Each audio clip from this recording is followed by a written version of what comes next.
Hello बच्चों, online classes में आपका स्वागत है। पिछले वीडियो में हमने कूलाम के नियम का अध्ययन किया था और कूलाम के नियम के सदिश निरूपण के बारे में हमने प्रयास किया था, समझने का प्रयास किया था। और कूलाम के नियम के सदिश निरूपण के आधार पर हमने कहा था कि कूलाम का जो नियम है वो गति के तृतीय नियम यानी क्रिया प्रतिक्रिया नियम की पालना करता है। ठीक है, कूलाम का नियम न्यूटन के गति संबंधी तृतीय नियम अर्थात क्रिया प्रतिक्रिया नियम की पालना करता है। ठीक है, और आपने ये भी कहा था कि दो आवेश अगर आपको दिए गए हैं तो उन दोनों आवेशों के द्वारा एक दूसरे पर बल आरोपित होते हैं। वो दोनों के दोनों बल परिमाण में समान होते हैं और दिशा में विपरीत होते हैं, इसलिए उनका परिणामी बल कितना हो जाता है? शून्य हो जाता है। ठीक है ना, मतलब हमने ये कहा था कि दो आवेश आपको दिए गए हैं, उन दोनों आवेशों के द्वारा एक दूसरे पर बल आरोपित हो, मतलब दो आवेश अगर आपको दे रखे हैं तो दोनों बल लगाते हैं दूसरे पर। जितना बल पहले पर दूसरे के द्वारा लगता है उतना ही दूसरे पर पहले के द्वारा लगता है, लेकिन इन दोनों बलों की दिशाएं विपरीत होने के कारण से दोनों परस्पर निरस्त हो जाते हैं और इनका परिणामी बल शून्य हो जाता है। समझ गए आप मेरी बात को? अब अगर हम देखें, इसमें आगे आता है इसमें अध्यारोपण का सिद्धांत। अच्छा, एक बात और आपको यहाँ पे बताई गई थी कि जो कूलाम का जो नियम है ये केवल ये जो कूलाम का जो नियम है यह एक निश्चित दूरी तक के लिए मान्य होता है। अगर कूलाम 10⁻⁻15 मीटर की दूरी आ जाती है या फिर इससे कम दूरी आ जाती है तो कूलाम का नियम लागू नहीं होगा, क्योंकि इस स्थिति में नाभिकीय बल जो है वो लागू होने लग जाता है। ठीक है ना, तो 10⁻15 मीटर से अधिक दूरी के लिए कूलाम का नियम लागू होता है। अब हमें देखना है अध्यारोपण का सिद्धांत।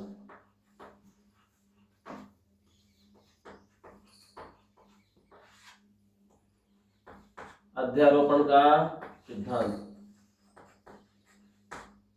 क्या होता है? अध्यारोपण का सिद्धांत, इसके बारे में अगर अपन देखें, देखो अध्यारोपण के सिद्धांत से दो बातें पता चलती हैं। उन दोनों बातों के बारे में मैं आपको बताऊंगा। पहले तो मान लीजिए कोई निकाय आपको दे रखा है, उस निकाय में बहुत सारे आवेश आपको दिए गए हैं। कोई निकाय आपको दिया गया है और उस निकाय में बहुत सारे आवेश आपको दे रखे हैं। ठीक है ना, समझ गए आप मेरी बात को? तो जैसे कोई निकाय है, उस निकाय में बहुत सारे आवेश हमें दिए गए हैं।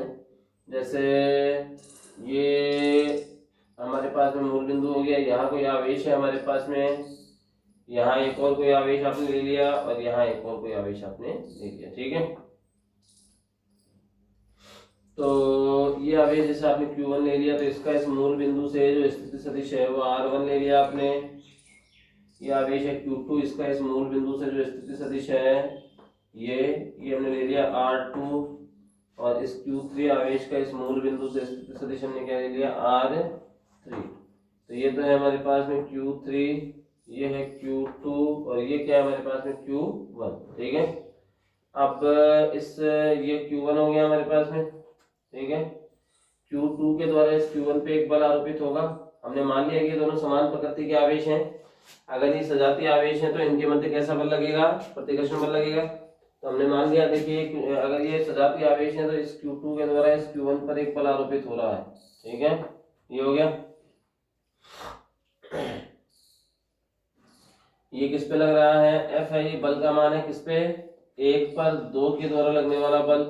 ठीक है, ऐसे ही इस Q3 के द्वारा इस Q1 पर एक बल लग रहा है ऐसे, और ये हो गया F1 पर 3 के द्वारा लगने वाला बल F13 हो गया। ठीक है, और ये जो आवेश है ये हमारे पास में कौन सा है? Q1। तो इस F13 और F12 का जो परिणामी बल है ये हमने क्या ले लिया? ये जो परिणामी बल है ये हमारे पास में क्या आ गया? यहाँ पे F मान लिया हमने। ठीक है ना, ये क्या मान लिया हमने? F मान लिया। ठीक है, यहाँ पे Q2 और Q1 के बीच की जो ये दूरी है इस दूरी को हमने मान लिया R13। ठीक है, नहीं 12 सॉरी, R12 मान लिया, और ये वाली जो दूरी है इसको हमने क्या मान लिया? R13। ठीक है, अब अध्यारोपण के सिद्धांत से हमें दो बातें पता चलती है, उसमें से पहले कथन के बारे में लिखो। ठीक है, क्या बोलता है अध्यारोपण का सिद्धांत? पहली बात तो अध्यारोपण का सिद्धांत हमें ये बताता है कि किसी निकाय में आवेशों के किसी निकाय में किसी निश्चित आवेश पर या किसी आवेश पर कार्यरत परिणामी बल, आवेशों के किसी निकाय में किसी आवेश पर कार्यरत परिणामी बल आपने क्या माना था? F माना था क्या? ठीक है, आवेशों के किसी निकाय में किसी एक आवेश पर कार्यरत परिणामी बल उस पर भिन्न भिन्न आवेशों द्वारा आरोपित बलों के बीजगणितीय योग के बराबर होता है। भिन्न भिन्न आवेशों द्वारा आरोपित बलों के बीजगणितीय योग के बराबर होता है। तो जैसे आप Q1 के लिए देख रहे थे, तो इस Q1 पे आरोपित होने वाला ये जो परिणामी बल है F है, ये इस Q1 पर Q2 और Q3 के द्वारा जो बल आरोपित हो रहे हैं वो कौन से हैं, F12 और F13, इनके बीजगणितीय योग के बराबर होता है। देखो बीजगणितीय योग है तभी हमने इनमें वेक्टर साइन लिया है, बीजगणितीय योग है ना तभी हमने इसमें क्या लिया है, वेक्टर साइन लिया है, ठीक है ना। अगर केवल योग होता तो वेक्टर साइन नहीं आता। बीजगणितीय योग में दिशा के लिए ऋणात्मक चिन्ह भी तो प्रयुक्त हो जाता है, ठीक है।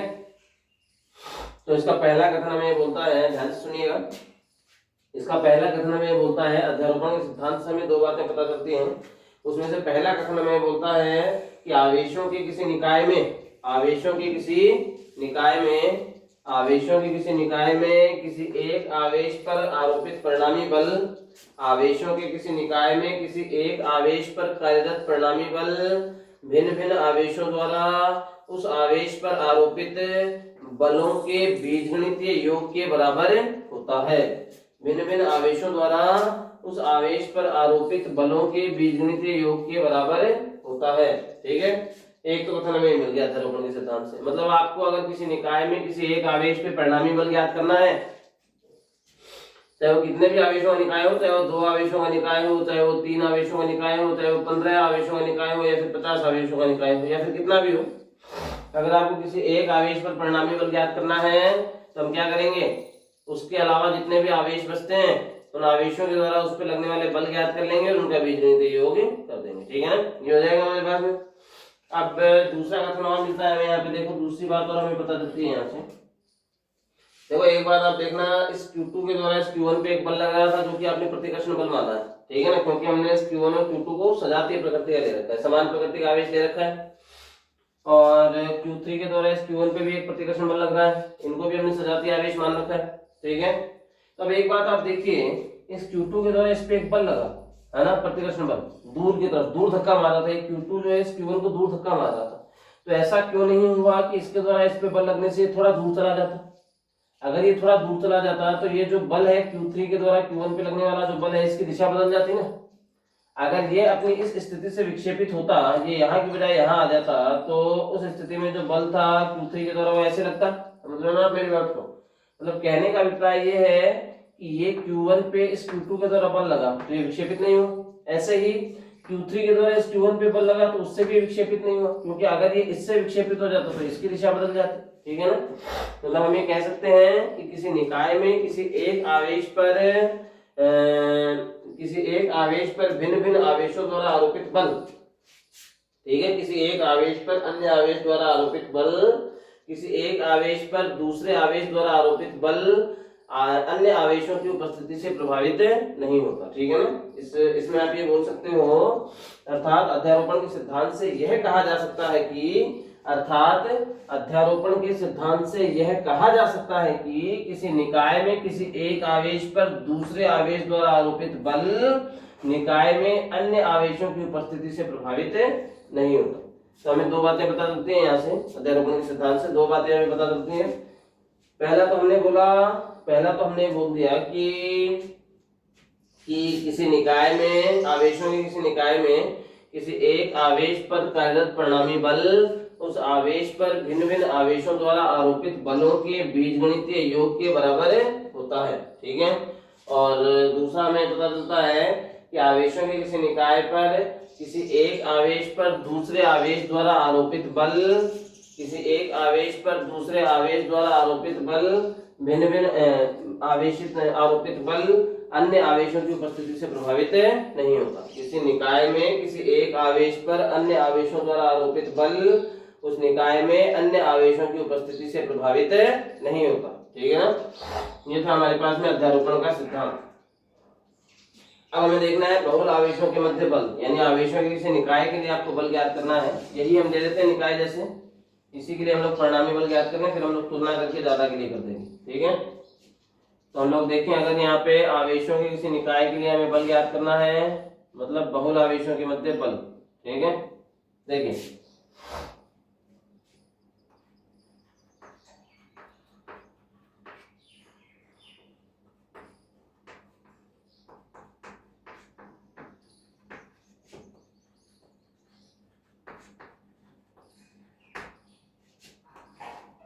आवेशों के मध्य बल।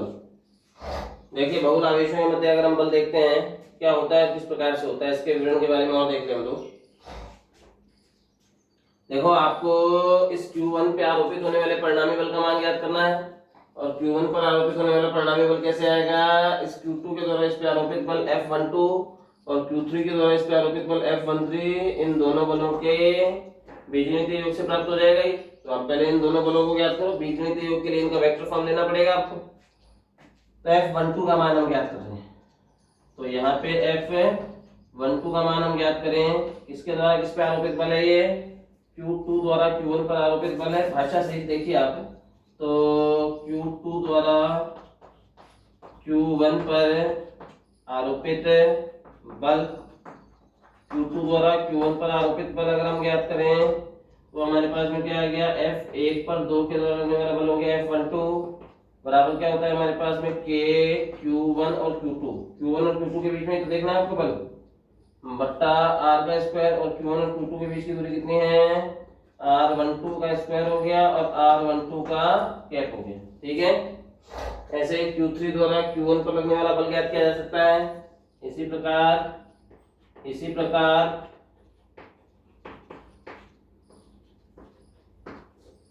Q3 द्वारा Q1 पर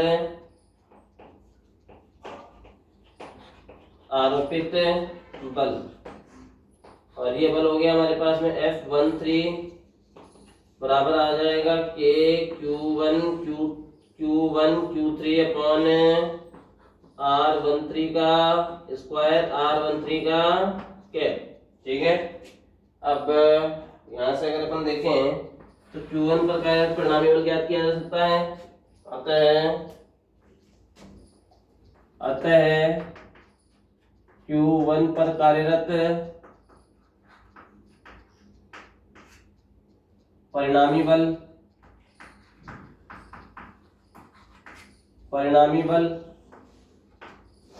और वो परिणामी बल आ जाएगा हमारे पास में F बराबर आ जाएगा F12 प्लस F13, इन दोनों बलों के बीच में योग से प्राप्त हो जाएगा हमें।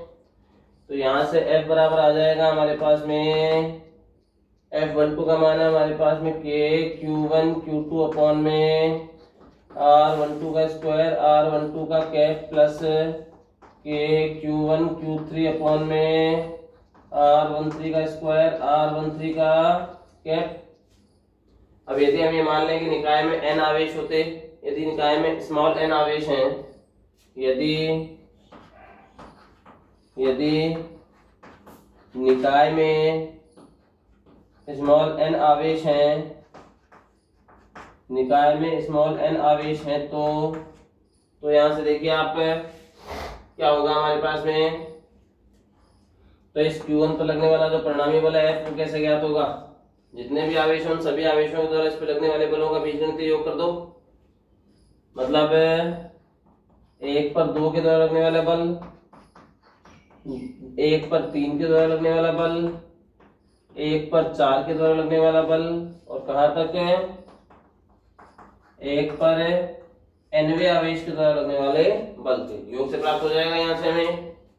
तो वेक्टर F बराबर आ जाएगा हमारे पास में, इसका मान हमारे पास में हो गया K Q1 Q2 अपॉन 1 और 2 के बीच का बल K Q1 Q2 अपॉन में R12 का स्क्वायर और R12 का कैप प्लस 1 और 3 के लिए क्या आ जाएगा K Q1 Q3 अपॉन में R13 का स्क्वायर R13 का cap plus K Q1 Q4 upon में R14 का स्क्वायर R14 का कैप।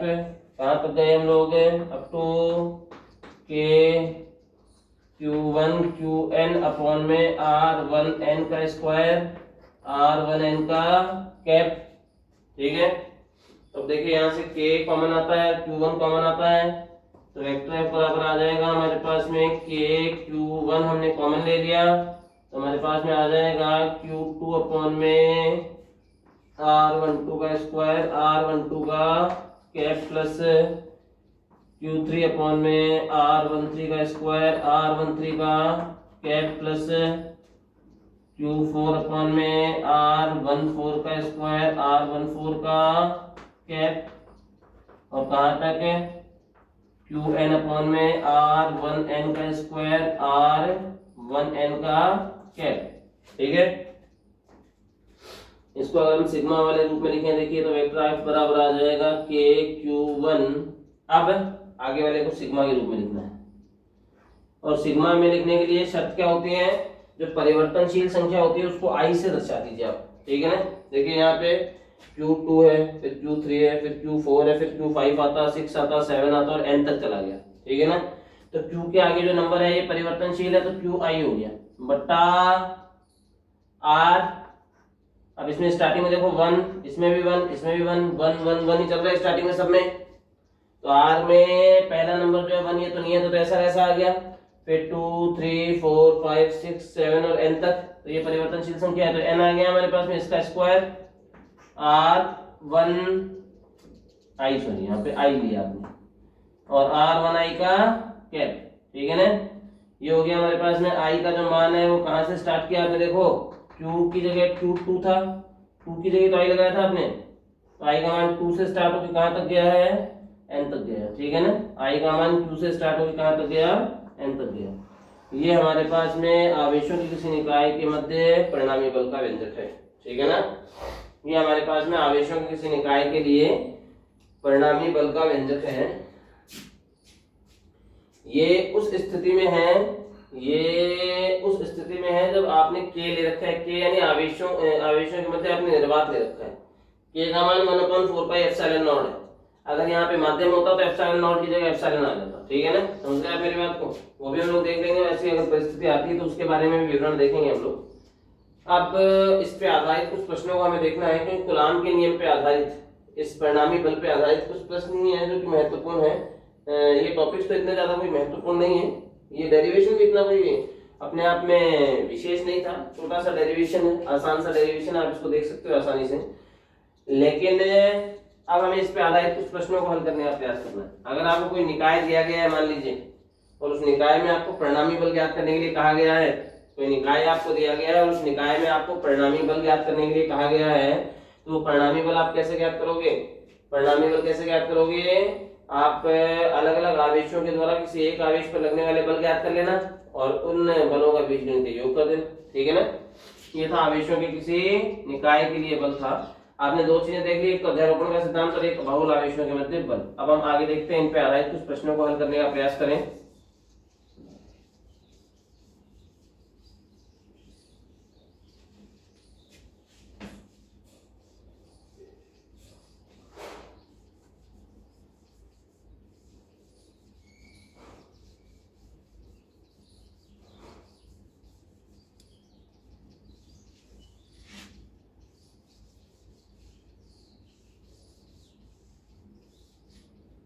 अब देखिए, इन पे आधारित कुछ प्रश्नों को हल करने का हम प्रयास करें। कूलाम के नियम पे आधारित कुछ प्रश्न हैं, उनको हल करने का हम प्रयास कर रहे हैं। कूलाम का नियम आपने पढ़ा था, इस पे आधारित एक प्रश्न आपको दिया गया है और वो देखिए हमारे पास में क्या है, समान आवेश वाले दो धनायन, समान आवेश वाले दो धनायन परस्पर 3.7 × 10⁻⁻9 न्यूटन बल से प्रतिकर्षित करते हैं, जबकि उनके मध्य की दूरी 5 एंगस्ट्रॉम है, तो प्रत्येक आयन में सामान्य अवस्था की तुलना में कितने इलेक्ट्रॉन कम है। इलेक्ट्रॉनों की संख्या हमें ज्ञात करनी, चलो कोई बात नहीं, इलेक्ट्रॉनों की संख्या आपको ज्ञात करनी, कितने इलेक्ट्रॉनों का उत्सर्जन हुआ है, और Q बराबर हमारे पास में क्या होता है, Ne, मतलब आपको n का मान चाहिए, E का मान नियत है। अगर आपको Q का मान मिल जाता है तो हम इस सूत्र में लिख के n का मान ज्ञात कर सकते हैं ना, तो हमें मान किसका चाहिए, Q का चाहिए, Q का मान ज्ञात करना है आपको। और इसने हमें बोला है समान आवेश वाले दो धनायन है।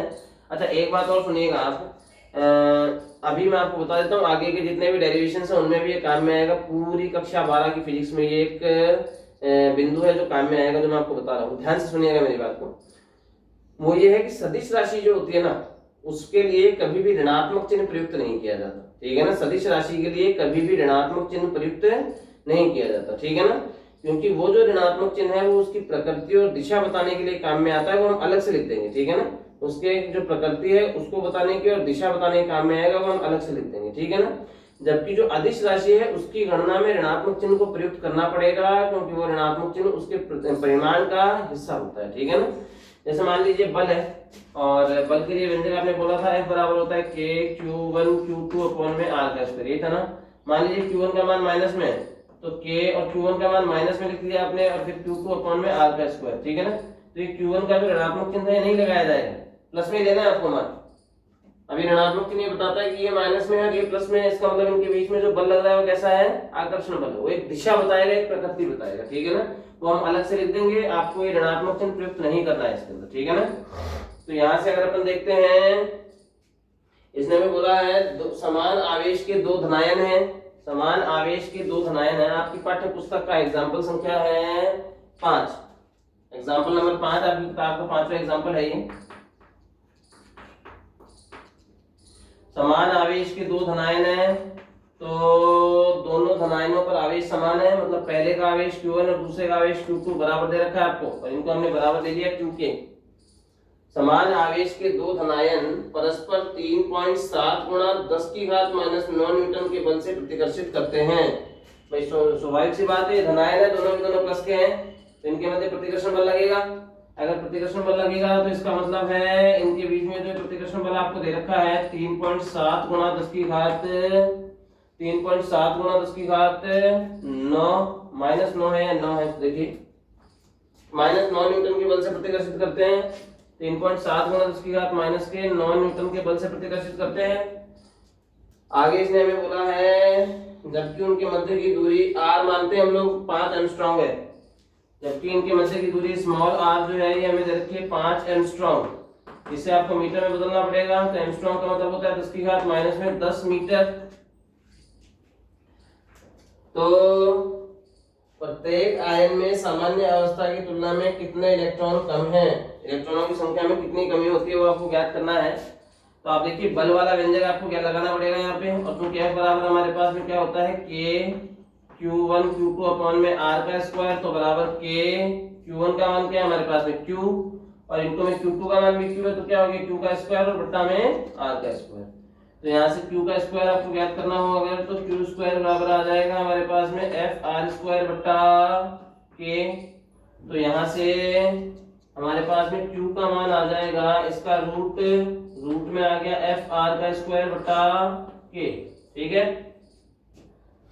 अब यहाँ से अगर अपन देखें तो F का मान हमारे पास में आ गया 3.7 गुणा 10 की घात माइनस में 9 इंटू R का मान हमें दे रखा है, इसका स्क्वायर करना है आपको, तो 5 का तो हो गया 25 गुणा में इसका स्क्वायर कीजिए आप 10 की घात माइनस में 20 बट्टा K का मान 9 गुणा 10 की घात 9।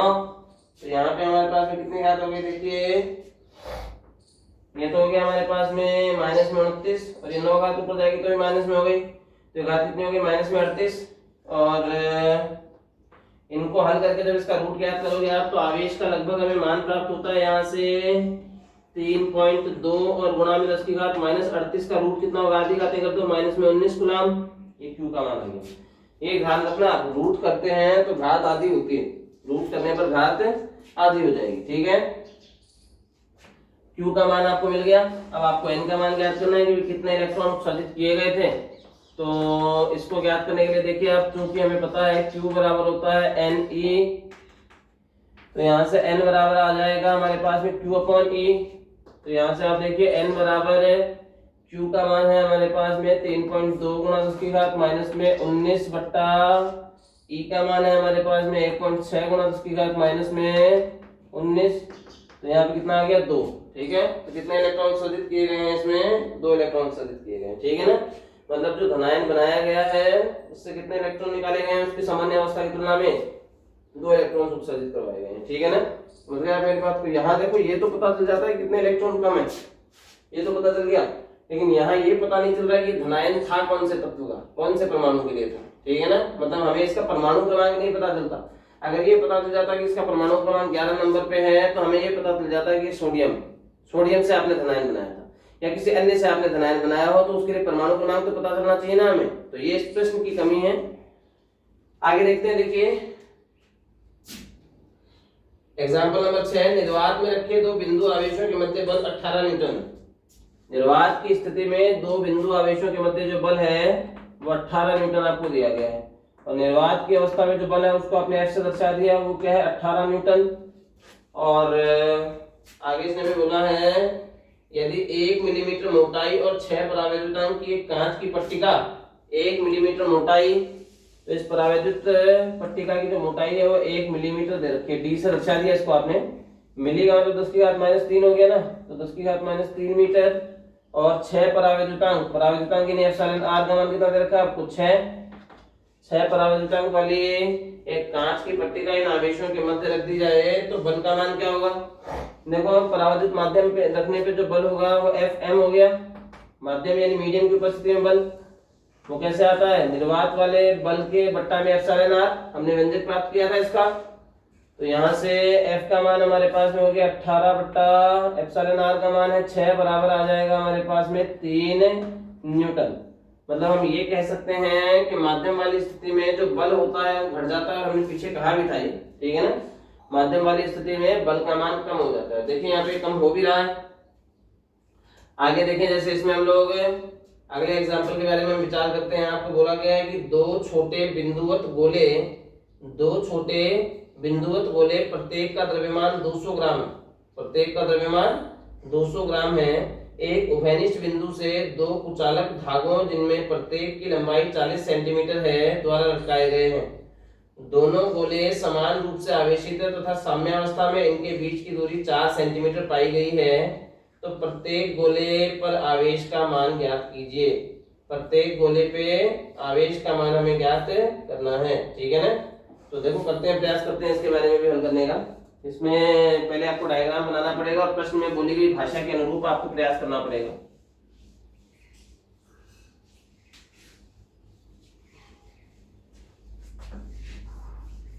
देखिए एग्जाम्पल नंबर 7, देखिए क्या बोलता है उदाहरण संख्या 7। देखिए हम बताते हैं इसमें। इसने आपको बोला है दो छोटे बिंदु के आकार के गोले हैं और दोनों गोलों का द्रव्यमान 200-200 ग्राम है। इनको एक उभयनिष्ठ बिंदु से दो कुचालक धागों से लटका दिया और उनमें से प्रत्येक धागे की लंबाई 40 सेंटीमीटर है, ठीक है ना। तो यहाँ से देखिए जैसे ये हमारे पास में कोई पृष्ठ है, ठीक है, दृढ़ सरफेस, दृढ़ पृष्ठ हो गया, ठीक है। और इसके इस बिंदु से दो छोटे गोलों को, बिंदु के आकार के गोलों को आपने लटका दिया, जैसे ऐसे लटका दिया आपने दो धागों के द्वारा। ये दोनों धागे कुचालक धागे हैं, ठीक है। और दोनों गोलों की जो द्रव्यमान है वो 200-200 ग्राम आपको दिए गए हैं, ठीक है ना। दोनों गोलों के द्रव्यमान 200-200 ग्राम आपको दे रखे हैं। तो m का मान कितना है हमारे पास में, दोनों गोलों का द्रव्यमान समान है, मतलब m1 और m2 दोनों गोलों के द्रव्यमान बराबर है किसके, m के। और ये कितना है हमारे पास में 200 ग्राम के बराबर है, ठीक है ना। 200 ग्राम आपको दे रखा है द्रव्यमान। इस 200 ग्राम वाले द्रव्यमान को किलोग्राम में आपको अगर परिवर्तित करना हो तब हम क्या कर सकते हैं, ग्राम वाले द्रव्यमान को किलोग्राम में परिवर्तित करने के लिए हम किसका भाग देंगे, 1000 का भाग दे दीजिए आप इसमें। तो कितना आ गया 0.2 किलोग्राम, ठीक है। और इनको आपने इन दो कुचालक धागों से लटका रखा है और इन कुचालक धागों की जो लंबाई है वो 40 सेंटीमीटर है। तो इसकी लंबाई L है और इसकी लंबाई भी L, ये दोनों की समान ही दे रखी है। और उस L का मान आपको कितना दे रखा है 40 सेंटीमीटर। इसको मीटर में चेंज कीजिए तो 40 गुणा 10 की घात माइनस में 2 मीटर, 1 0 से 1 घात कैंसिल हो गई तो 4 गुणा 10 की घात माइनस में 1 मीटर, ठीक है। आगे इसने हमें क्या बोला है, साम्यावस्था में इन दोनों के बीच की जो दूरी है, साम्यावस्था में इन दोनों के बीच की जो दूरी है वो 4 सेंटीमीटर है। साम्यावस्था में है इन दोनों के बीच की दूरी 4 सेंटीमीटर। दोनों पे आवेश समान आपको दिया गया है, दोनों पे जो आवेश है वो आपको एक समान दे रखा है। मतलब इस पे जो आवेश है आपने ले लिया Q है, तो इस पे भी आवेश कितना है Q है। मतलब यहाँ से Q1 किसके बराबर है, Q2 के, और बराबर है Q के। और साम्यावस्था में इनके बीच की दूरी है। साम्यावस्था का मतलब क्या है, ये दोनों अपनी जगह पे स्थिर है। और ये अपनी जगह पर स्थिर कब होंगे, अपनी जगह पर स्थिर होने का मतलब है कि इन पे लगने वाले परिणामी बल का मान कितना है, 0। इन पर लगने वाले परिणामी बल का मान 0 है। परिणामी बल 0 कब होगा, जब इन दोनों के द्वारा लगने वाले जो बल हैं वो परिमाण में समान होंगे और दिशा में विपरीत होंगे, एक दूसरे को निरस्त कर देंगे। तो साम्यावस्था में इन दोनों के बीच की जो दूरी है ये कितनी है हमारे पास में 4 सेंटीमीटर है। इस दूरी को आपने मान लिया d, ये 4 सेंटीमीटर है, तो इसका मान आ जाएगा 4 गुना 10 की घात माइनस में 2 मीटर। ठीक है, अब आप देखिए यहां से, तो ये वाला कोण और ये वाला कोण दोनों समान है क्योंकि दोनों दूरियां बराबर है। तो ये थीटा और ये वाला कोण कितना हो गया थीटा, तो ये वाली दूरी हमारे पास में कितनी हो गई d/2 और ये वाली दूरी भी हमारे पास में कितनी हो गई d/2। अब आपको परिणामी बल के लिए व्यंजक देखना है कि क्या होता है, किस प्रकार से होता है। देखिए परिणामी बल अगर हम देखें यहाँ पे, देखिए जब आप इन गोलों को इन डोरियों से लटकाएंगे, तो जब इन गोलों को इन डोरियों से लटकाएंगे तो ये डोरियां जो है नीचे की ओर रखेंगी, मतलब इनमें तनाव उत्पन्न होगा। तनाव हमेशा दृढ़ पृष्ठ की ओर होता है, तो तनाव का मान हो गया T, जिसकी दिशा ये हो गई, दोनों पे लग रहा है। ठीक है, इस पे इनके द्रव्यमान के कारण से एक बल लगता है, इसको आप भार बोलते हो, वो क्या होता है हमारे पास में mg, g यानी गुरुत्वीय त्वरण, और इस पे भी नीचे की ओर देखिए हमारे पास में क्या लग गया ये mg। ठीक है, तो इसको आप ऊपर की तरफ थोड़ा बढ़ाइए, तो ये हमारे पास में देखिए ये कोण थीटा, तो ये भी कितना हो गया थीटा। थीटा के साथ वाला घटक कोस का गुणज होगा किसके लिए, t कोस थीटा। ठीक है, t कोस थीटा आ गया। और इसी के अलावा अगर हम देखें तो t sin थीटा का मान अगर हम देखते हैं, देखिए अब ये हो गया हमारे पास में, इनके मध्य इधर आ जाएगा ये t sin थीटा, और इसके द्वारा इस पे आरोपित होने वाला जो प्रतिकर्षण बल है वो इधर आ गया F। ठीक है, तो देखिए इस चित्र से हमें पता चलता है संतुलित अवस्था क्या होगी, t cos थीटा किससे संतुलित होगा, mg से, और ये t sin थीटा किससे संतुलित होगा, F से। हम मान ज्ञात करते हैं। देखिए चित्रानुसार अगर हम देखें, चित्रानुसार तो यहाँ पे आ जाएगा हमारे पास में t cos थीटा बराबर mg तथा t sin थीटा बराबर f का मान हो गया हमारे पास में k q1 q2 अपॉन में r का स्क्वायर। तो यहाँ पे आप देखिए q1 और q2 दोनों q के बराबर है, तो q1 और q इंटू 2 क्या हो गया q का स्क्वायर, और इनके बीच की दूरी आपने क्या ले रखी है d, r की जगह d ले रखी है आपने, तो d का स्क्वायर। तो आप इस t sin थीटा में t cos थीटा भाग दो, तो t से t कैंसिल हो जाएगा, sin अपॉन cos क्या आ जाएगा हमारे पास में tan थीटा बराबर k q का स्क्वायर बट्टा d का स्क्वायर और mg। ठीक है, अगर हमें इस tan थीटा का मान मिल जाए तो हमारा काम चल जाएगा।